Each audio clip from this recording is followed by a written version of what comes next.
Face value आपको पता ही है, फेस वैल्यू क्या होती है, 10 रुपये, 5 रुपये, 2 रुपये, 50 पैसे, 25 पैसे अमाउंट बनाओगे। और अगर आपको सिक्के दिए गए हैं तो वहाँ पर कॉइन्स बनाओगे। ठीक है, यहाँ तक कोई दिक्कत? अब आज इसका लास्ट कर देंगे। लिखो क्वेश्चन।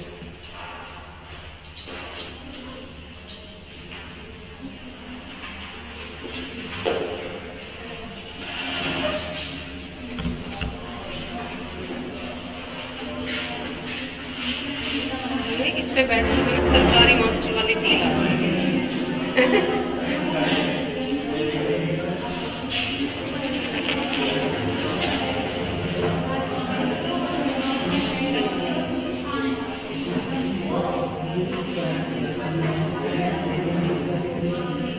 बोलो क्वेश्चन।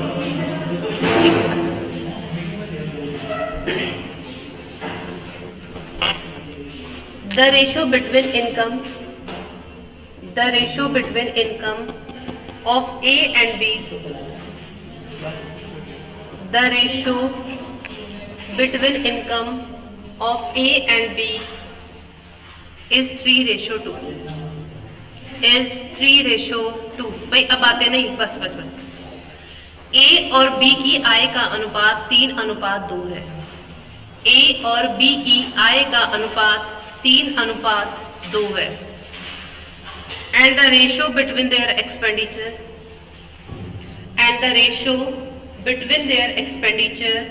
is 4:3. Is 4:3. और इनके खर्च का अनुपात 4:3 है। और इनके खर्च का अनुपात 4:3 है। And their saving are rupees 20,000 and 10,000. And their saving are rupees 20,000 and 10,000. इनकी बचत 20,000 रुपये व 10,000 रुपये है। इनकी बचत 20,000 रुपये व 10,000 रुपये है। Find the income of A and B. Find the income of A and B. तो A और B की आय बताइए। Find the income of A and B. तो A और B की आय बताइए। किसी ने करे ऐसे क्वेश्चन है? थोड़ा बहुत पढ़ा हो बुक से, करे हो, करे सॉल्व करो, फिर तो मैं वही बताऊंगी।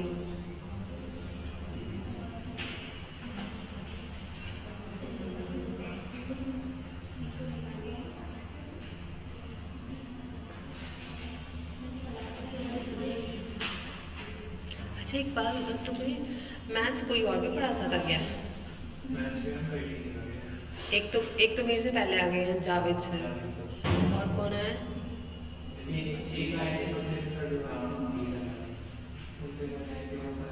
तो तुमने उनका फीडबैक क्या दिया? वो चले गए। और जावेद सर के कितने हुए थे? 7-8 लेक्चर हुए थे। फिर तुमने उनका फीडबैक दिया। फिर तुमने उनका फीडबैक कैसा दिया? अच्छा दिया था? है?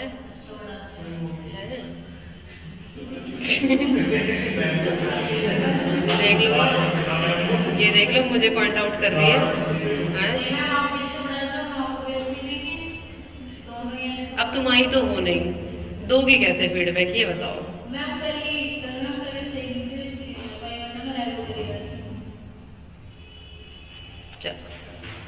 देखो सब अच्छा पढ़ाते हैं, कोई बुरा नहीं पढ़ाता। बात होती है कि अपनी चीज़ों को कौन कितना अच्छे से डिलीवर कर रहा है। सबसे मेन बात ये होती है, नॉलेज सबके पास है, तुम्हारे पास भी है। कोई तुमसे अच्छा कर देगा तो बेस्ट कहलाएगा, कोई नहीं कर पाएगा तो वो कहता है। अब देखो आपने ना क्वेश्चन करा, इस क्वेश्चन को बेसिक से भी समझाओगे, ठीक है, लेकिन आपको बेसिक से नहीं करना है। मैं आपको बेसिक से इसलिए समझा रही हूँ रेशियो चैप्टर की, तुम्हारी ना नींव मजबूत हो जाए। आगे के कॉन्सेप्ट तो फिर आप ना फिर इतने ज़्यादा हैबिचुअल हो जाओगे कि मैं कुछ भी बताऊंगा ना तुम्हारे दिमाग में एकदम अटैक कर देंगे। अच्छा ऐसे था, रेशो में ये पढ़ा, ठीक है, लेकिन आपको बेसिक पे बिल्कुल भी काम नहीं करना है, बस इस बात का ध्यान रखना। बात क्लियर है? देखो इनकम का अनुपात बताओ कितना दे रखा है? 3:, और एक्सपेंडिचर कितना दे रखा है? 4:, और बचत कितनी है? 20,000 और दोनों की इनकम बताना। अब तुम्हें एक बात का पता है कि इनकम जो होती है ना, जो हमारी आय होती है, जो हम कमाते हैं, वो ही हमारा खर्च बताता है। सेविंग्स, एक्सपेंडिचर प्लस बचत। भाई देखो, अगर आज मैं 30,000 रुपये कमा रही हूँ और कल को मैं 40,000 कमाऊंगी, तो मेरी बचत भी बढ़ सकती है और मेरा खर्च भी बढ़ सकता है। और अगर वो 30,000 घट के 10,000 हो जाएंगे, तो मुझे क्या करना पड़ेगा? अपनी बचत भी कम करनी पड़ेगी और अपने खर्च भी कम करने पड़ेंगे। तो ये तो तुम मान के चलो कि ये जो हमारे एक्सपेंडिचर होता है, जो हमारा खर्चा होता है, जो हमारी बचत होती है ना, ये सीधी सीधी किस पे डिपेंड करती है? हमारी इनकम पर डिपेंड करती है। ठीक है, अब आपको इनकम भी अनुपात में दी है और एक्सपेंडिचर भी अनुपात में दे रखा है। आपको सेविंग किस में दे रखी है? रुपीज में, कि आपने 20,000 रुपये बचाए हैं और आपने 10,000। अब देखो, अपनी टीचिंग को इफेक्टिव बनाने के लिए, समझ रहे हो, और तुम्हें ऐसे ऐसे वादा कराने के लिए मैं आपसे एक बात कहूंगी कि एक्सपेंडिचर क्या इनकम से बड़ा हो सकता है? नहीं हो सकता ना। इसे डबल कर, ये 6 हो जाएगा और ये कितना हो जाएगा? 4। मैंने 6 रुपए कमाए, 4 रुपए खर्च कर दिए, बचाए कितने? 2। और क्वेश्चन में क्या कह रहा है कि तुमने ए ने कितने बचाए हैं? 20,000। तो ए की एक यूनिट कितनी आ जाएगी? 10,000। और ए की इनकम कितनी हो जाएगी? 60,000, क्योंकि अब नया इनकम का रेशो ये है। ऐसे ही मैं आपसे कहूंगी कि बी ने कितने रुपए कमाए? 4। कितने खर्च करे? कितने बचाए? एक किसे रिप्रेजेंट कर रहा है? 1 यूनिट। तो बी की इनकम कितनी हो जाएगी? बताओ, इससे अच्छा कोई मेथड हो सकता है?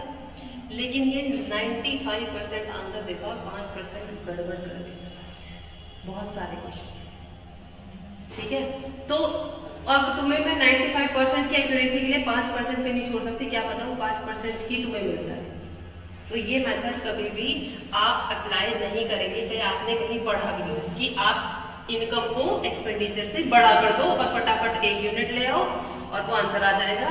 आंसर में ये भी छोड़ रही हूँ कि ए का 60 आएगा और बी का 10,000 आएगा। ठीक है, ये आंसर में छोड़ रही हूँ। इसके बाद दूसरा मेथड क्या कहता है, जो आज तक हम पढ़ते आए कि इनकम को क्या मानो? 3x और इसे 2x। एक्सपेंडिचर बताओ क्या मानो? x में मानो तो y में, क्योंकि इनकम एक अलग है और खर्च हमारा अलग है। तो ये हो जाएगा 4y और ये हो जाएगा हमारा 3y। सही है। अब मुझे पता है कि इनकम में से अगर मैं बचत माइनस कर दूं तो किसके बराबर होगा? एक्सपेंडिचर। 3x, ए की इनकम बचत कितनी है? 20,000। 2x माइनस 10,000 बराबर क्या हो जाएंगे? 4y अपॉन 5 से y। 9x माइनस 7,000 बराबर 8x माइनस 40। x बराबर 20,000। आंसर 60,000 और 40,000। आगे अब बस मुझे आप एक बात बता दो कि मैंने इनकम में से सेविंग ही क्यों माइनस कर? मैं सेविंग प्लस एक्सपेंडिचर भी तो लिख सकती थी।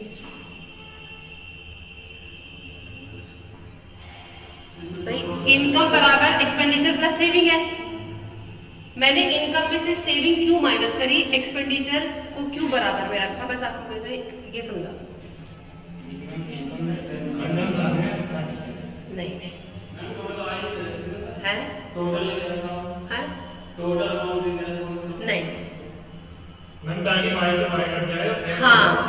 क्योंकि मुझे एक्सपेंडिचर की जरूरत ही नहीं है, तो मैं y को अपने पास रख के क्या करूंगी, मुझे क्या चाहिए x, तो मैं चाहती हूँ कि y से y कट जाए, इसलिए मैंने एक्सपेंडिचर को बराबर रखा। और बाय चांस अगर इस क्वेश्चन में एक्सपेंडिचर पूछ लिया जाता तो तब आप इधर क्या रखते, इनकम, जिससे x से x कट जाए। बात समझ में आई? लेकिन तुम्हें इस क्वेश्चन ऐसे भी नहीं करना है, अब जैसे मैं बताऊंगी तुम क्वेश्चन वैसे करोगे। बेसिक समझ में आ गया? अब इस क्वेश्चन का मेथड समझो कैसे करना है। तो जब तक बोर्ड पे तुझे ना चले ना मार्कर, आपको सबसे पहले इनकम का रेशियो लिखना है। सबसे पहले क्या लिखोगे, कितना, 3, 2। फिर आप एक्सपेंडिचर का रेशियो लिखोगे, कितना, 4, 1। ठीक है? फिर आप यहाँ पे ऐसे बना के इसकी सेविंग लिखोगे 20,000 और इसकी सेविंग लिखोगे। बनाना आ गया सबको? पहला स्टेप क्रॉस मल्टीप्लाई, पहला स्टेप क्रॉस मल्टीप्लाई। 3 किया, 4 दूनी 2 नंबर आ गए, हमेशा माइनस करना है। 9 में से 8 गया 1। अब इसे रिप्रेजेंट करेगा दूसरी क्रॉस मल्टीप्लाई। 3 दूनी 60, 4 इंटू 10 40, 60 माइनस 40, और एक यूनिट क्या होगी सब में, कॉमन। ए की इनकम 60,000, बी की इनकम, और ये आ गया आपका आंसर, बिना x और बिना y के। समझ गए? पहले इनकम, फिर एक्सपेंडिचर, और फिर आप सेविंग। अगर बाय चांस यहाँ पे लिखने इनकम ही है ऊपर, ये गारंटी। अगर बाय चांस सेविंग रेशो में आ जाती है ना, उससे कोई फर्क नहीं पड़ेगा, तब आप यहाँ पे एक्सपेंडिचर लिख लेना। ठीक है? पहली क्रॉस मल्टीप्लाई करोगे 2 नंबर आए, हमेशा माइनस करना है, ये ध्यान रखना। 3 3 जा 9, 4 2 जा 8, 9 माइनस 8 1। रिप्रेजेंट करेगा किसे, दूसरी क्रॉस मल्टीप्लाई। 30 इंटू 20 60,000, 4 इंटू 10 40,000, कितना आ गया, 60 माइनस 40 20,000। एक यूनिट मिल गई। यहाँ मल्टीप्लाई करोगे 60,000, यहाँ मल्टीप्लाई करोगे 40,000। ए की इनकम 60,000, बी की इनकम 40,000। ना एक्स ना वाई ना रेशो ना कुछ, 2 स्टेप में आपका आंसर। ठीक है? अब देखो, अब इसमें मैं तुम्हें बेस्ड क्वेश्चंस कराऊंगी कि ये एप्लीकेशन आप कहाँ कहाँ किन किन क्वेश्चन में अप्लाई कर सकते हो। सही है? अब देखो, ये शीट आपके पास जब आएगी, क्योंकि अभी मेरा चल रहा है डेमो आपके लिए। ठीक है? जब मैं मतलब अगर होता है, इफ यू वांट, है ना, चलो इधर से अलग अपार्ट बात है। शीट में आपको तभी भेज सकते हो जब ग्रुप में ऐड होगा, तो मैं आपको शीट तभी भेज पाऊंगी, और शीट में आपको भेज दूंगी तब आपको सारे क्वेश्चंस मिल जाएंगे। इतने में आपको मैं बोर्ड पे लिख रही हूँ, बस आप सॉल्यूशन करो, मैक्सिमम प्रैक्टिस करो। अब मैं तुम्हें बोलूंगी 1 घंटे का टाइम है, 4 क्वेश्चन भी नहीं होते। ठीक है? तो लिखो अब नेक्स्ट क्वेश्चन, इसे लिख लो पहले। 3 2 5 और 4 3 और 2 का इसका 5 कर दिया फर्स्ट, और 4 3 को मिला के फिर क्रॉस तुक्का लग जाएगा, लेकिन ऐसा नहीं करना।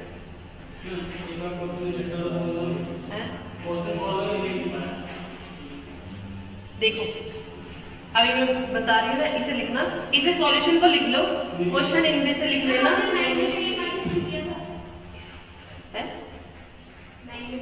देखो इतने बड़े स्टेप को एक छोटे स्टेप में लेके आए। किस मन की? यहाँ पे x है, आप पिछली 2 क्लास में नहीं आए हो ना, बस। तो अब मैं आपको पिछले इन बच्चों को जहाँ मैं 3 घंटे इन्हें इस मोड़ पे लेके आई हूँ, मैं वो आपको 5 मिनट में वो चीज एक्सप्लेन नहीं कर पाऊंगी। एक यूनिट ना x को रिप्लेस करती है, समझ गए? जैसे x यहाँ पे 20,000 है ना, वैसे ही x को हम एक यूनिट से रिप्लेस करते हैं। तो जैसे x सबके लिए कॉमन होता है, वैसे ही एक यूनिट सबके लिए कॉमन होती है। ठीक है? तो पता लगा, क्लास कभी मिस नहीं करनी चाहिए। चलो मैं नेक्स्ट क्वेश्चन लिखूंगी।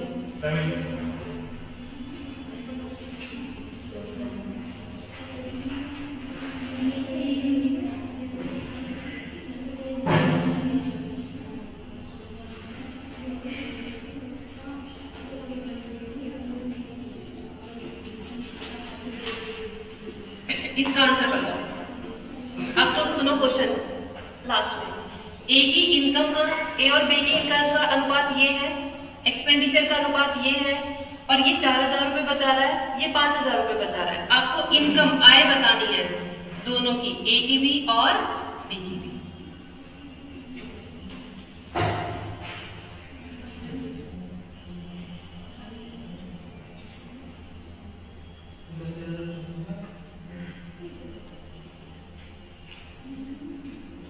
दस 10,000 और 14,000।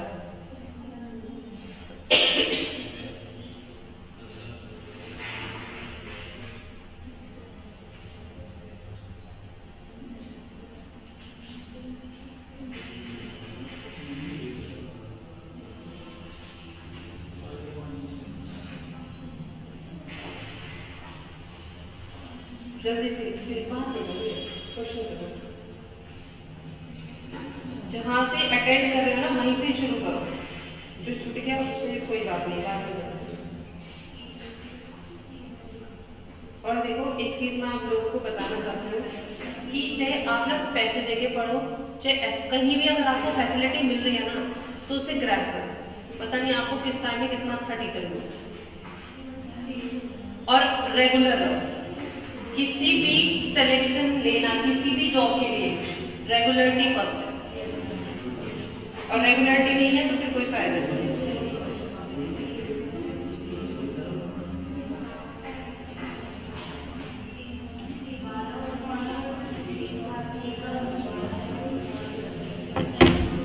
आंसर बताओ भाई कितना है? 5, 7, 2, 3, 4,000, 5,000। इधर देखो 15, 14 कितना आ गया? 1 रिप्रेजेंट करेगा 10, 12 कितना आ गया? 2,000। इसका आंसर 10,000। ए की इनकम 10,000, बी की इनकम 14,000। आंसर क्लियर है? अब एक क्वेश्चन लिखिए जल्दी से।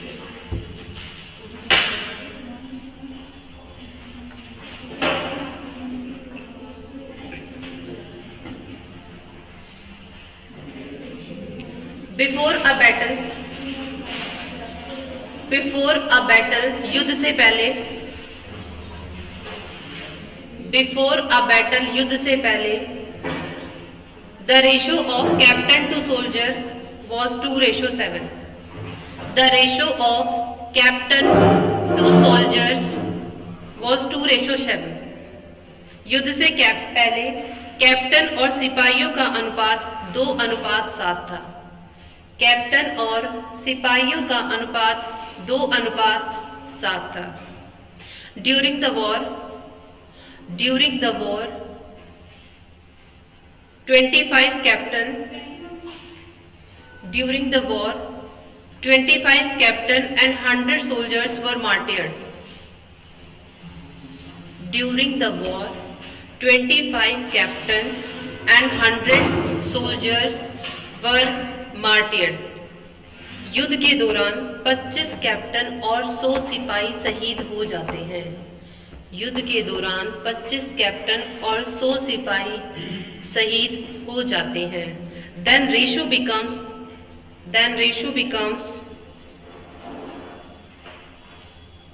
3:10. Then ratio becomes 3:10, जिससे यह अनुपात 3:10 हो जाता है। जिससे यह अनुपात 3:10 हो जाता है। What is the number of soldiers after the war? What is the number of soldiers after the war? तो युद्ध के बाद सिपाहियों की संख्या कितनी होगी? तो युद्ध के बाद सिपाहियों की संख्या कितनी होगी? अब देखो, आपने क्वेश्चन पढ़ा कि इस क्वेश्चन में क्या कह रहा है? युद्ध से पहले कैप्टन थे और सोल्जर, ठीक है? युद्ध हुआ, कुछ कैप्टन मारे गए और कुछ सोल्जर शहीद हो गए, तो पक्का अनुपात बदलेगा, है ना? तो अब तुम्हें मैं एक बात बताऊंगी, इनकम एक्सपेंडिचर देखते ही आप कहीं भी कॉन्सेप्ट को अप्लाई कर दोगे क्योंकि तुम्हारे दिमाग में बैठ गया कि हम इनकम और एक्सपेंडिचर को इस मेथड से कर सकते हैं। लेकिन जो अदर लैंग्वेज में आते हैं, अब तुम्हें वो सीखना है कि अगर इनकम एक्सपेंडिचर के अलावा ये कॉन्सेप्ट हम कहाँ लगा सकते हैं। अगर आपको इनिशियल रेशो दे रखा है, प्रारंभिक रेशो दे रखा है और फाइनल रेशो दे रखा है, मतलब दो चीजें तो अनुपात में है और एक चीज क्या है, एग्जैक्ट है, तो आप कहीं भी इस मेथड को यूज कर सकते हो। ठीक है, तो पहले आपको लिखना है प्रारंभिक अनुपात। कितना लिखोगे, 2:7। फिर कितने कैपिटल माने गए, 25, मतलब एग्जैक्ट वैल्यू आपको हमेशा यहाँ लिखनी है। और कितने सिपाही मारे गए, 100। अनुपात बदल के कितना हो गया, 3:20, 21 में से 20 गया, एक किसे रिप्रेजेंट करेगा, 300, 250, 1 यूनिट 50। आपसे सिर्फ किसकी बात करी है, सैनिकों की बात करी है, सिपाहियों की बात करी है। तो इनिशियली कितने थे, सबसे पहले 350 थे, लेकिन आपसे पूछा युद्ध के बाद, युद्ध में कितने शहीद हुए, तो युद्ध के बाद कितने बचे हुए, 5।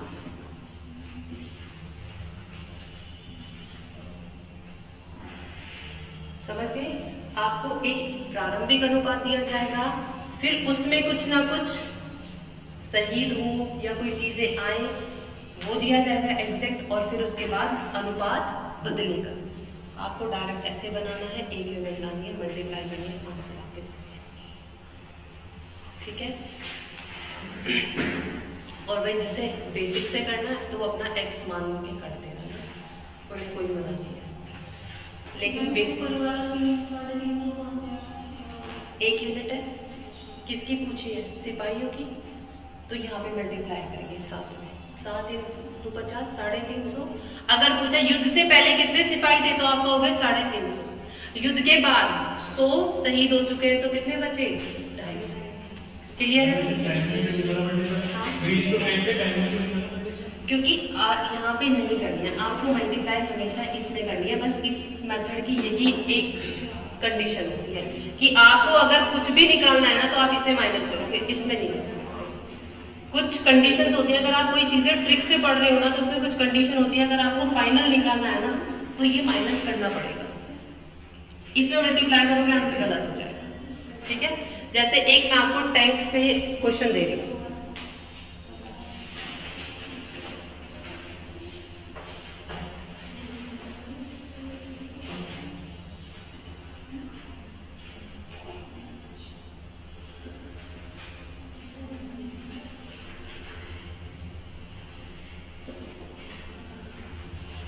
भाई देखो बातें नहीं करनी है।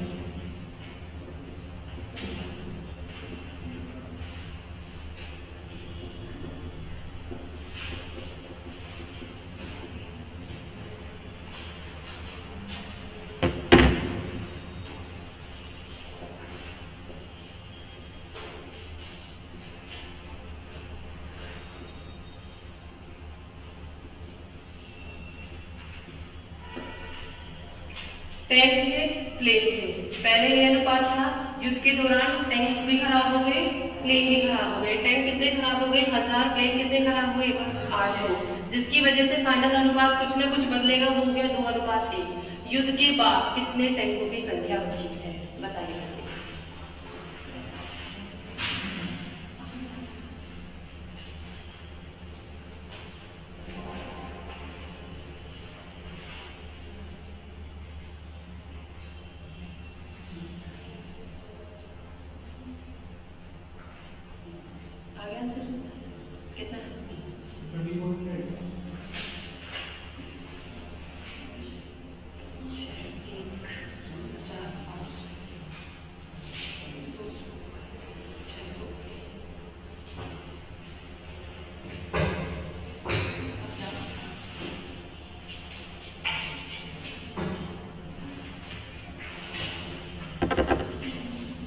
कितना, कितना आंसर आ रहा है तुम्हारा?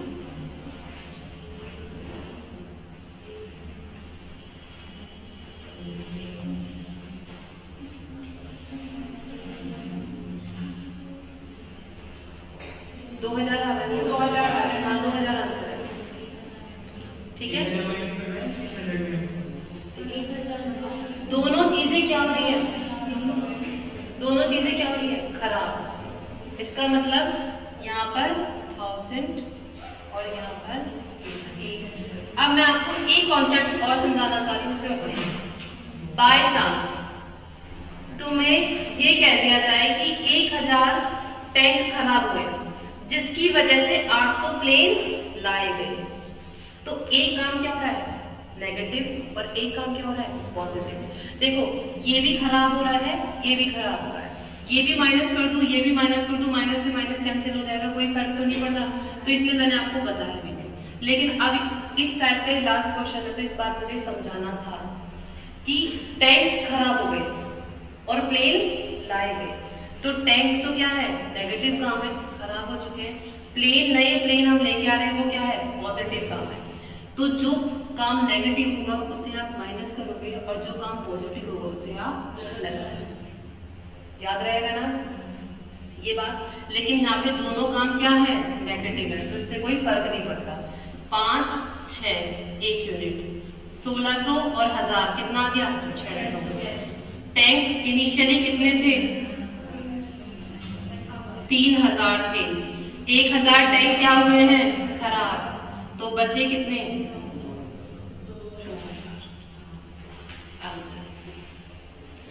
ऐसे प्लेन पूछेगा तो 1800 माइनस 800 आंसर आ जाएगा 1000। ठीक है, क्लियर, कोई दिक्कत? अब नेक्स्ट क्वेश्चन। इनिशियली प्लेन है, इनकी फाइनल रेशो, कितने टैंक खराब हुए, 1000, यहाँ पर लिख दो। कितने प्लेन खराब हुए, 800, यहाँ पर। पहले क्रॉस मल्टीप्लाई करोगे, 3 2 जा 6, 5 1 जा 5, 6 में से 5 गए 1।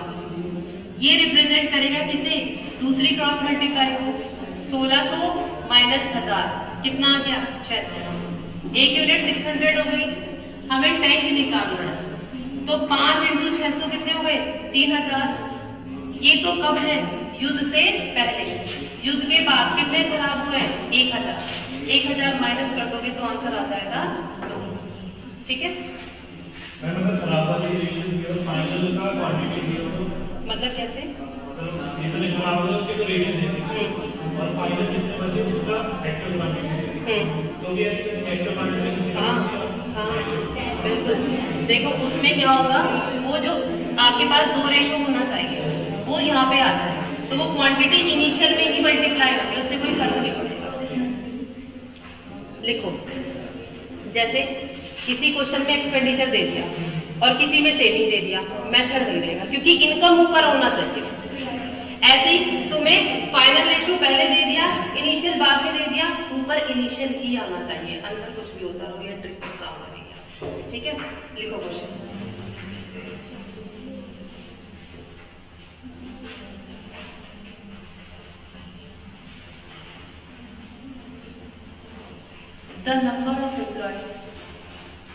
The number of employees reduced in ratio 3:2.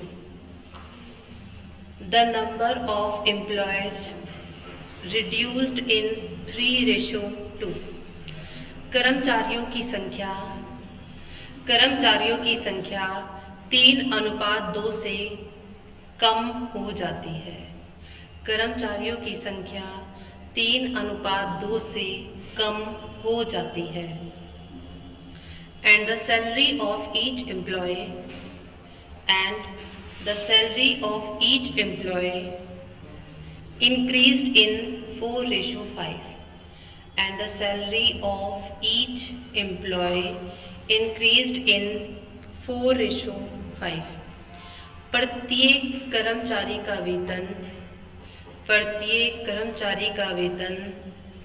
4:5 के अनुपात में बढ़ जाता है। प्रत्येक कर्मचारियों का वेतन 4:5 के अनुपात में बढ़ जाता है। Therefore, company save ₹12,000. Therefore, company save ₹12,000, जिससे कंपनी को 12,000 रुपये की बचत होती है। जिससे कंपनी को 12,000 रुपये की बचत होती है। Find the initial expenditure of company. Find the initial expenditure of company. तो कंपनी का प्रारंभिक खर्च बताइए। तो कंपनी का प्रारंभिक खर्च बताइए। करो क्वेश्चन।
आया किसी का आंसर?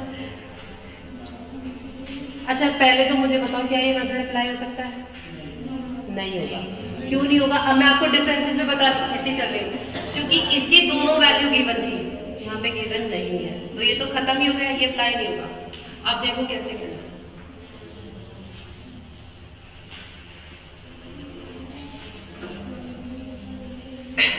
कंपनी में कितने कर्मचारी थे पहले?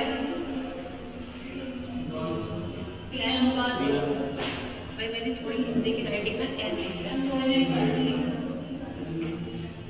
कितने थे? 3:2। इसका मतलब है पहले 3 थे, अब कितने हुए? 2। उनका वेतन, प्रत्येक का वेतन क्या कर रहा है? बढ़ रहा है 4 से। और तुम एक लाइन लिखोगे, प्रत्येक का वेतन, इसका मतलब है हर बच्चे का वेतन क्या कर रहा है? बढ़ाया है। अगर सबको पहले 4 रुपए मिल रहे थे, तो अब सबको कितने मिलेंगे? 5। बात क्लियर है? चलो, कंपनी का खर्चा क्या होगा? सैलरी डिस्ट्रीब्यूट करना, यही तो खर्चा होगा।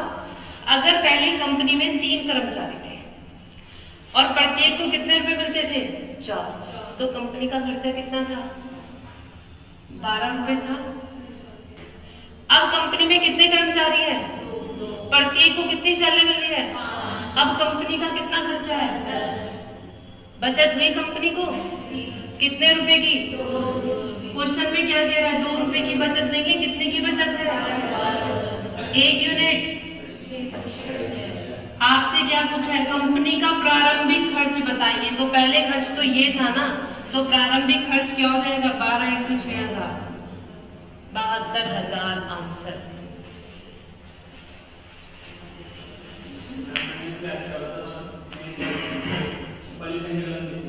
कौन सी? अच्छा, कोई बात नहीं।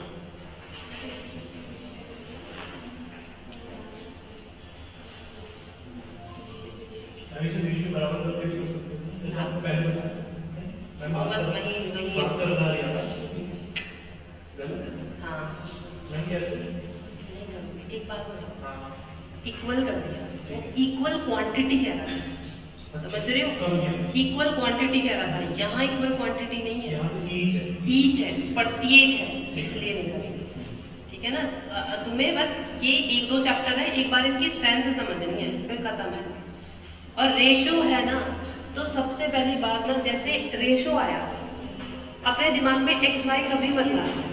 देख लो मैं आपको तीसरी क्लास करा रहा हूं, मैंने कहीं भी एक्स एज्यूम तो नहीं करा है, मैं आपको सारे क्वेश्चन रेशो से ही करा रहा हूं। तो आपको ना अपने दिमाग से एक्स भगाना है। एक दो क्वेश्चन होते हैं पूरे अरिथमेटिक में जहाँ एक्स मानना पड़ता है, वहां मैं आपको कह दूंगी भाई ये क्वेश्चन एक्स से ही होगा, ठीक है। एकदम समझ लो, आपको कर्मचारी दिए तो एकदम मान लो कि पहले 3 थे, अब कितने हैं 2। वेतन दिया, एकदम समझ जाओ पहले 4 था तो अब कितने हैं 5।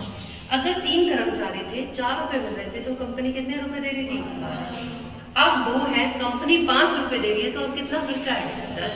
भाई कंपनी का खर्चा क्या हो गया, रिड्यूस हो गया, कितने रुपए 2 रुपए, वो आपको 12,000 दे रखा है, 1 मिनट ले आंसर आ जाएगा, ठीक है। लिखिए नेक्स्ट क्वेश्चन।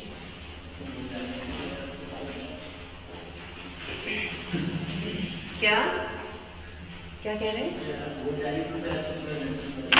हाँ तो फिर देखो मेरे साथ पढ़ोगे तो एक्स भूल जाओगे और भूलना भी चाहिए है। देखो मैथ्स ना एक ऐसा सब्जेक्ट है कि अगर तुम उसे ना इंटरेस्ट से पढ़ोगे तो वो तुम्हें बहुत जल्दी समझ में आएगा, और अगर तुम मैथ्स में समझ लोगे अरे अब ये मैथ भी पढ़ना पड़ेगा, लिखो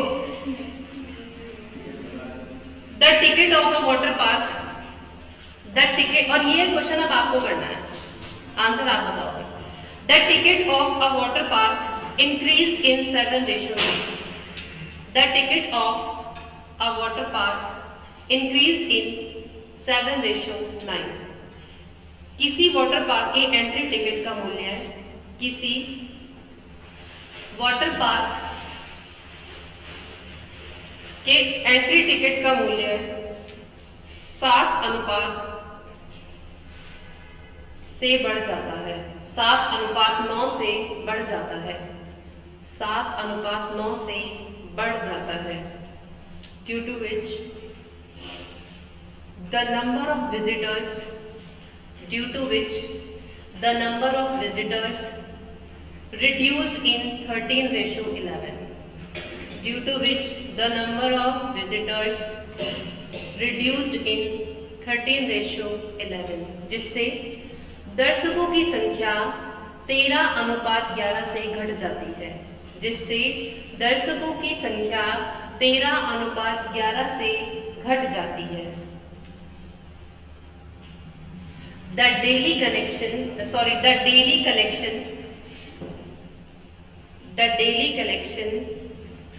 was 44,500. The daily collection was 44,500. Find the new collection after increase in price. What is the find the new collection after the increase in price? यदि पहले 44,500 रुपए, यदि पहले 44,500 रुपए का कलेक्शन होता था, 44,500 रुपए का कलेक्शन होता था, तो मूल्य वृद्धि होने के बाद कितना होगा, तो मूल्य वृद्धि होने के बाद कितना होगा।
45,500 का, ये 45,500। चलो अब आंसर बता दें। ऐसा नहीं है टीचर को गलती लो, मैं अब तक हम आंसर बता देते हैं।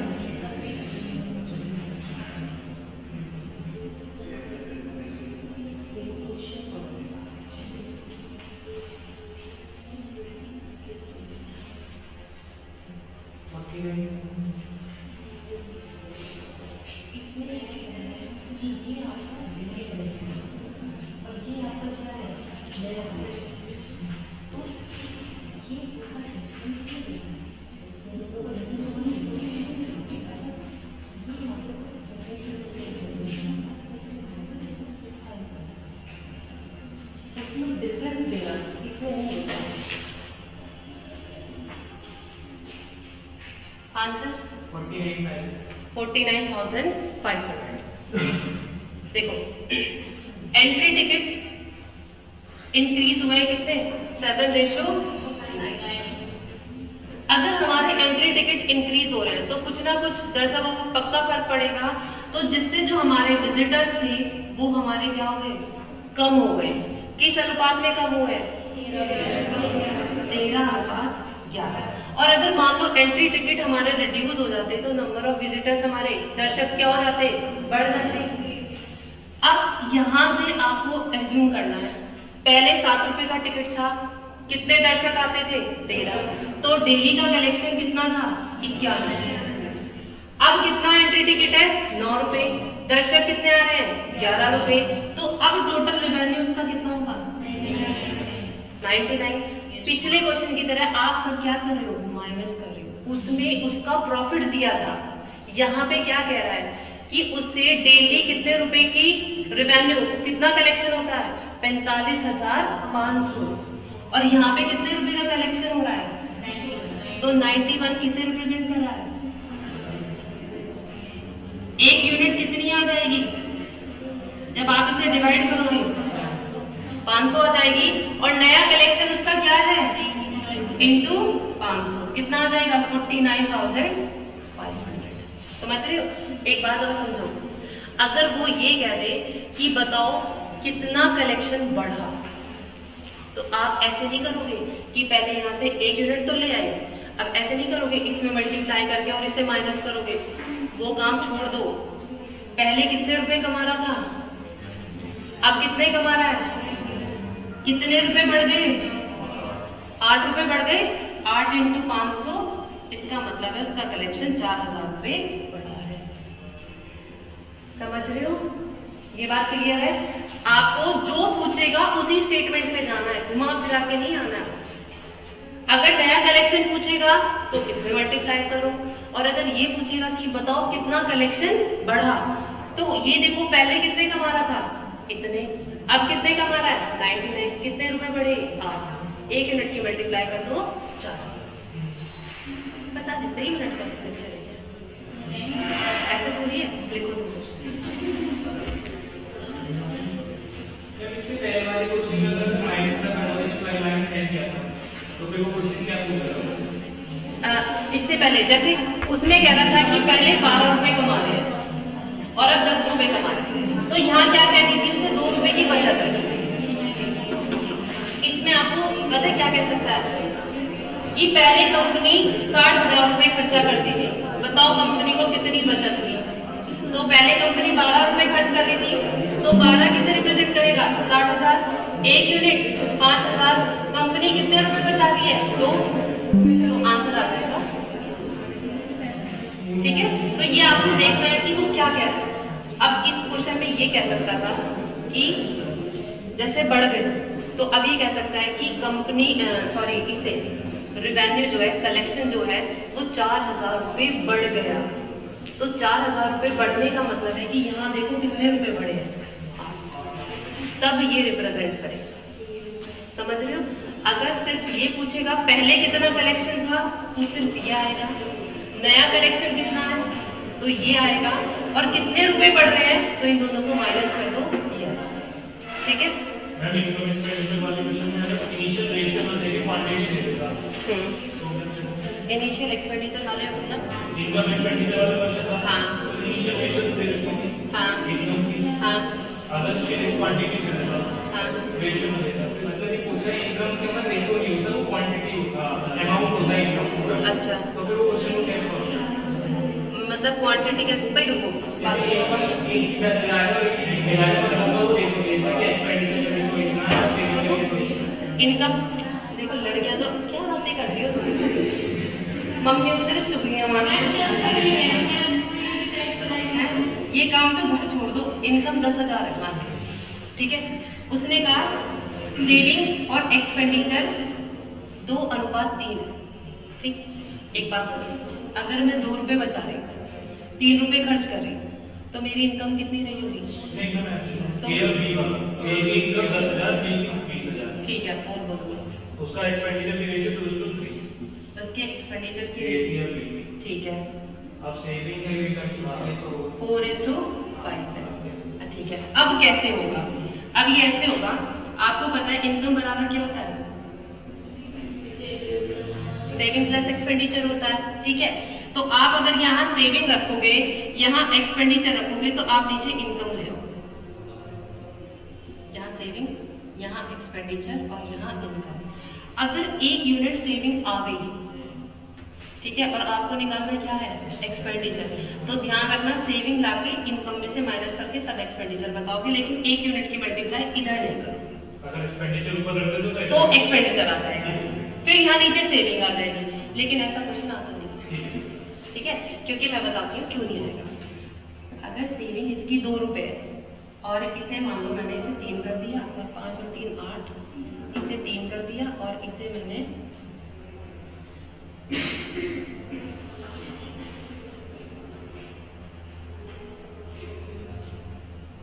इसे 7 कर दिया, ठीक है।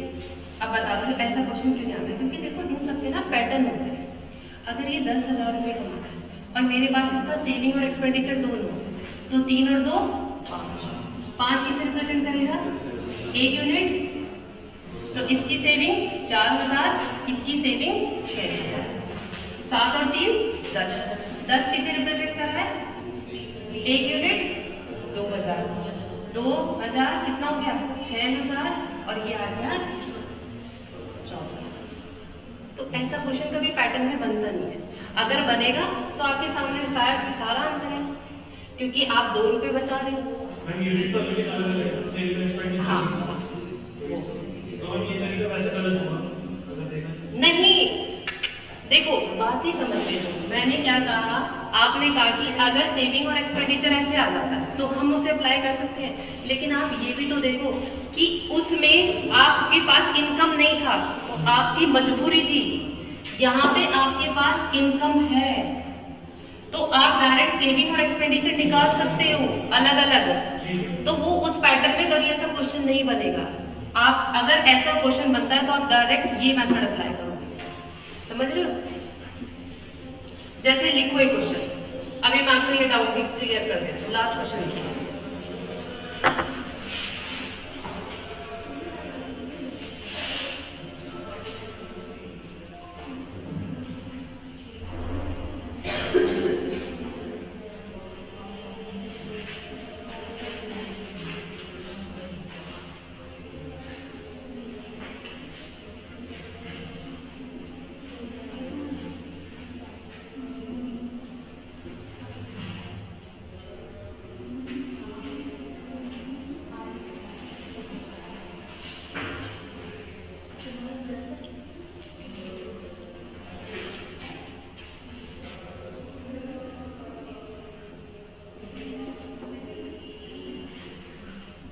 ये बताना क्या बातें करती हैं, क्या बातें करती हो भाई? हैं? कह कि सारी बतला लेंगी 3 घंटे में, हैं?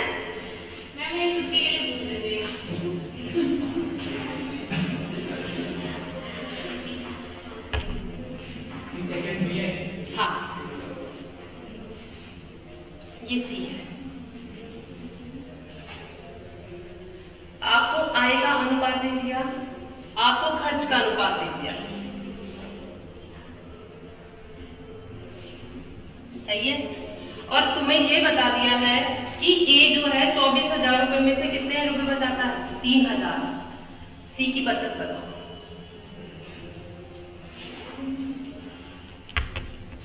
तो सबसे पहले देखो अपने दिमाग को थोड़ा सा सोचो, पुराना मेथड नहीं लगेगा क्योंकि हमारे पास ना ए की कोई कंडीशन है ना बी की है, ना बी की है ना बी के साथ सी की है। और एक और बात बता देती हूँ, तीनों आ गए और आपको 2 की बचत दे दी है ना, तो आप 1 यूनिट निकाल के ना सी में पुट कर देना, आंसर सेम आएगा। समझ रहे हो? ऐसा मत सोचना बी और सी का अलग से निकालेंगे, नहीं, सेम आएगा। अब मुझे ये बताओ, ए की बचत 3,000 है और आय कितनी है? 24,000। आपसे बात सिर्फ किसकी करी जा रही है? सी। तो बी को छोड़, सिर्फ किससे बात करेंगे? सी से। ठीक है, यहाँ पे ए कितने रुपए कमा रहा है? क्वेश्चन में कितने दिए हैं? तो मैं लिख सकती हूँ कि 3 किसे रिप्रेजेंट कर रहा है? और 1 यूनिट किसे? और आपको पता है कि 1 यूनिट इन तीनों के लिए क्या है? इक्वल है। तो सी की इनकम कितनी आ गई? 25,000। यहाँ पे क्या दे रखा है? खर्च। 24,000 रुपए कमाए, 3,000 खर्च कर दिए, सॉरी बचा लिए, तो खर्च कितना है? 21,000 का है। यहाँ कितना है? 4 किससे रिप्रेजेंट कर रहा है? 1 यूनिट कितनी आ जाएगी?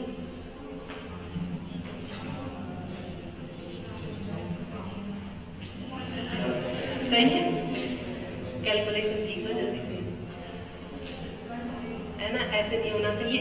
अच्छा, जैसे मैं तुम्हें कहूँ कि किसी नंबर को 75 से काटो, अगर मैंने आपसे कह दिया ना इस नंबर 108 से काटो, तो तुम 12 से नहीं काट सकते। पता है किससे काटोगे? पहले 2 पे जाओ, 54, फिर 2 से काटोगे, कितना आएगा? 27, फिर 3 से काटोगे, फिर 9 आएगा। लेकिन ये नहीं कि 12 में 108 होते हैं, सीधा 9 लिख दो। इसलिए थोड़ा कैलकुलेशन देखो। भाई वनडे एग्जाम भी तो दोगे ना, ऐसा तो नहीं है कि वनडे एग्जाम भी नहीं दोगे, वनडे एग्जाम भी दे रहे हैं। अच्छा, 1 यूनिट कितनी आ गई? 5,250। ये 1 यूनिट तीनों के लिए कॉमन है। चलो तो जल्दी से बताओ कितना हम पाएगा?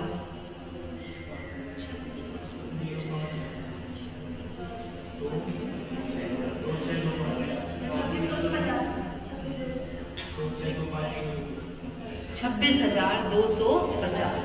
सी ने कितने रुपए कमाए? 32। कितने खर्च कर दिए? 26,250। तो कितने आ जाएंगे? 0।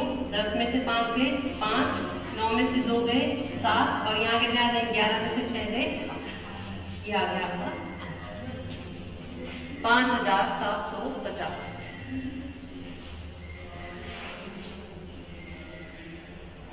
अगर सी पूछा है तो सी करोगे, और अगर बी पूछा है तो बी के लिए निकालोगे। अब ऐसे नहीं, बी में भी मल्टीप्लाई कर रहे हैं, सी में आंसर सी पूछा हुआ है तो बी को छोड़ दो। सी पूछा तो सिर्फ सी से बात करो, और बी पूछेगा तो सिर्फ बी से बात करो।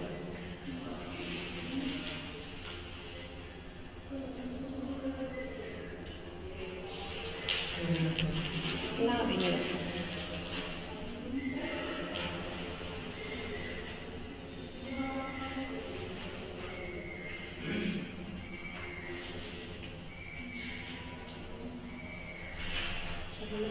क्वेश्चन लिख देती हूँ।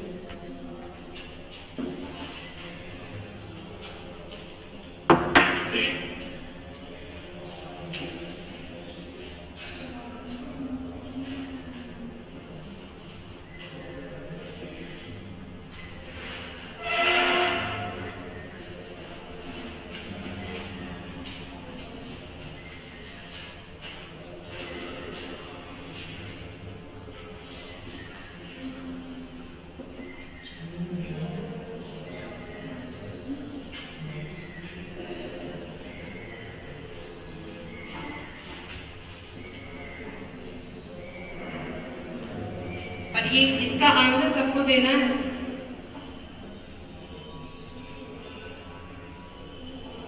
अच्छा, तुम हिंदी भी तो पढ़ते होंगे। सकते हो?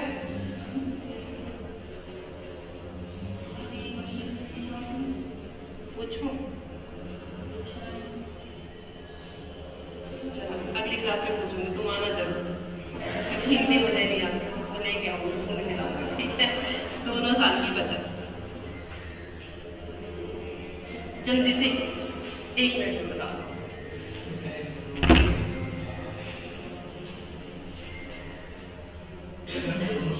देखो कैलकुलेशन ओरल करनी है, मैम 2 साल की बचत बताना है।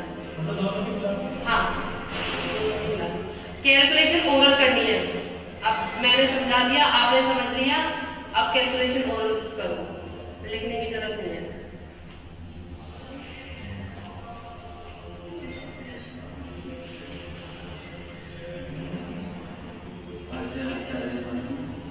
अरे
इधर देखो, मुझे ऐसा लग रहा है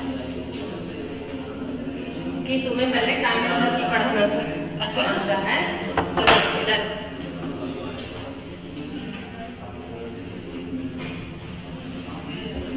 देखो, तुम्हें आता है, तुम्हें प्रेजेंटेशन नहीं आती है, तुम गड़बड़ी कहाँ कर रहे हो? लिखने में गड़बड़ी कर रहे हो। इतना हाई फाई नहीं करना। अगर ओरल करनी है तो मेरी बात सुनना, ये मुझे दे रखा है ना, 3 कितना 1 यूनिट, इसमें मल्टीप्लाई करते ही कितना हो गया ये हो गया 45। अब देखना तुम मेरे से क्या गलती होगी, तुम्हारी प्रेजेंटेशन और मेरी प्रेजेंटेशन कितनी खराब है। ये कितना है, ऐसे लिख लो, अगर ऐसे लग रहा है तो यहाँ से कर लो। ये कितना दे रखा है 25, 1 यूनिट, इसमें मल्टीप्लाई करती, सब मिल गया। कितने कमाए, तुम्हारी तरह नलायक तो सारे उड़ा दिए, तो बचत कितनी हो गई 0। यहाँ कितने कमाए, ये मेरे जैसा था, 30,000 कमाए, कितने खर्च करे, तो बचत कितनी हो गई। अब टोटल बचत दोनों की कितनी है, देखो मैं एक बात बताऊं, कभी भी आप जब कंपटीशन में मैथ्स करते हो ना, तो जितना काट पीट, जितना छोटा छोटा गुच्चर मुच्चर करने की जरूरत करोगे ना, उतना टाइम लगेगा। कभी भी देखना, साफ साफ लिखो और उसका एक सिस्टमेटिक बना दो कि मुझे देखो, ये मुझे पता था तो मैंने ऐड लगा दिया, यहाँ से मुझे 1 यूनिट मिल गई 15,000, उसकी मल्टीप्लाई यहाँ हो गई, ये हो गया 30,000। ये मुझे पता था, मैंने लगा दिया 25,000, 1 यूनिट मिल गई 5,000, इसमें मल्टीप्लाई कितने हो गई। अब पता लगा इसकी सेविंग कितनी है 0 और इसकी सेविंग कितनी है 5,000, दोनों की सेविंग 5,000। आपसे क्वेश्चन में ये भी पूछा जा सकता है कि बताओ इसकी सेविंग 0 है, तो आंसर क्या होगा B। क्लियर। पर अब ये चैप्टर कंप्लीट नहीं हुआ, अगली क्लास में खत्म करेंगे। 4:30 तक ही थी ना क्लास, मैंने तुम्हें बताया कि देखो जब तक ग्रुप में मुझे अलाउ नहीं करेंगे ना, मैं तब तक नहीं पीडीएफ सेंड करूँगी, ठीक है। चलो अच्छे से सर आता है, 11 की मल्टीप्लाई बताओ कैसे करते हो।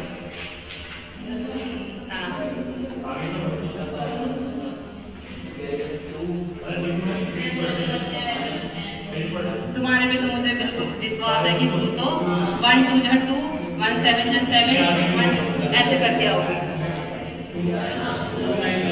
ऐसे करोगे कैसे, कैसे करें डायरेक्ट,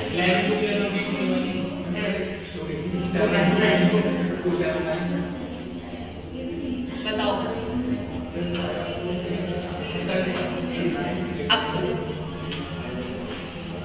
11 क्यों बता रही, क्योंकि 11 सबसे ज्यादा मल्टीप्लाई में देखना, 11 सबसे ज्यादा।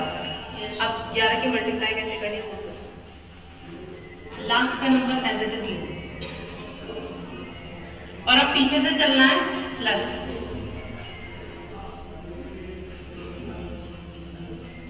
और फिर पहला नंबर फिर ऐसे 2992, तो मैं ऐसे करती हूँ, ये नंबर एज इट इज लिख सकती है, पीछे से चलना है 2 और 7, 7 और 2, और फिर पहला नंबर फिर ऐसे।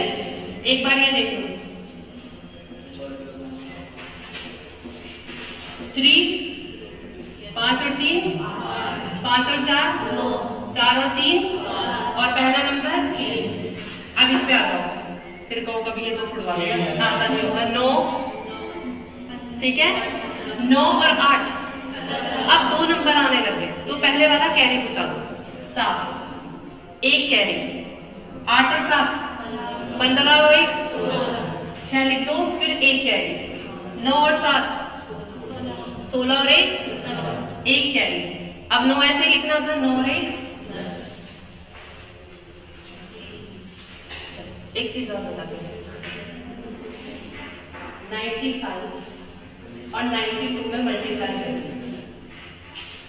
ये सिखाया जाता है, क्योंकि कैलकुलेशन अगर आपको नहीं आएगी ना, तो आप मैथ्स में कभी भी जल्दी से क्वेश्चंस नहीं कर पाओगे। फिर आप बैठ के ना देखो, जो बच्चा कैलकुलेशन पे काम नहीं करता ना, वो 3 का टेबल भी पूछ जाता है कंपटीशन में, वो देखता है 3 ही कम दिया,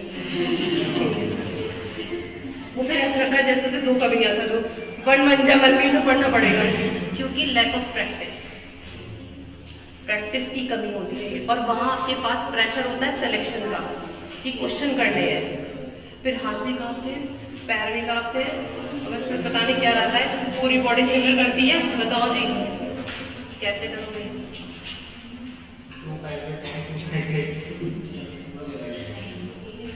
ये दोनों नंबर लेस देन 100, ठीक है। अच्छा ये दोनों नंबर क्या है, बस लास्ट है ये। अगली क्लास में कंटिन्यू बताऊंगी, बता देना कि कैलकुलेशन करना मैं 5 मिनट बता देना। नेक्स्ट क्लास में तो मैं इसे कंटिन्यू करा दूंगी। ये 5 और ये, क्योंकि दोनों नंबर क्या है, और ये जो ट्रिक है ना ये सिर्फ 80 तक अप्लाई होगी, अप टू 80 से आगे अगर बढ़ता ना 79, 78, 76 फिर मत करना, क्योंकि फिर बहुत बड़ा नंबर हो जाता है। ये 100 से कितना कम है और ये 100 से कितना कम है, 8 करेंगे। या तो इसमें से ये माइनस कर दो या इसमें से ये माइनस कर दो, एक को माइनस करना और क्रॉस में करना है। 92 में से 5 गए 87